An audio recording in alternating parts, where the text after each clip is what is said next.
Hey guys, Ricardo here and welcome to another blog tech tips. In today's tutorial, I'm going to show you to have two versions of WhatsApp on your device. This is a Samsung Galaxy S26 Ultra or any similar device. Now here we have WhatsApp.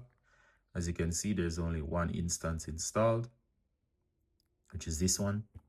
And I'm going to show you if you need two WhatsApps, how to get it, or any messaging platform such as Telegram or so on. All right, so the first thing you want to do, guys, is go ahead and find your settings. And once you're under the main settings screen, as seen here, you're going to go down. You're going to select advanced features. Once you're under the advanced features, you're going to go to dual messenger tab. And of course, here you go. Now you have the option here to have WhatsApp. So we're going to tap and it says here, do you want to install a second copy? Second copy mean here a secondary WhatsApp and you're able to sign in on both. However, you might need according to how WhatsApp is set up, you need two phone numbers. So I'm going to hit install. There's a disclaimer. All right, so I'm going to hit confirm. You can use a separate contact list if necessary. If not, you can hit next. Use your regular contacts. You can say cancel or okay. It's up to you. So I'm going to hit next. And it says turning on.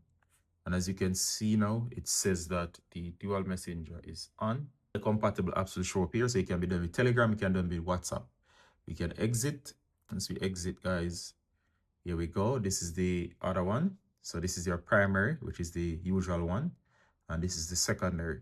So of course you'll need to launch. It will work just like the regular WhatsApp, except you need to confirm with a secondary number. So you can have two instances running on the same device.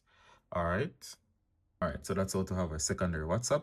It's straightforward from here. Simply click and activate. You can always use a secondary phone number. The text will be sent to that secondary number and you can confirm on we're using another phone and then you'll have a secondary WhatsApp. Hope that was clear. To turn it off, it's as easy. Go back here if you need to ever disable it and turn it off. And of course, it will give you the option to keep your data if in case you have data. And you can also uninstall from here. And of course, it will remove the extra one if in case you want that. All right, so that's how to get a secondary WhatsApp on your Samsung device. Hope that was helpful, guys. See you in the next one. Bye.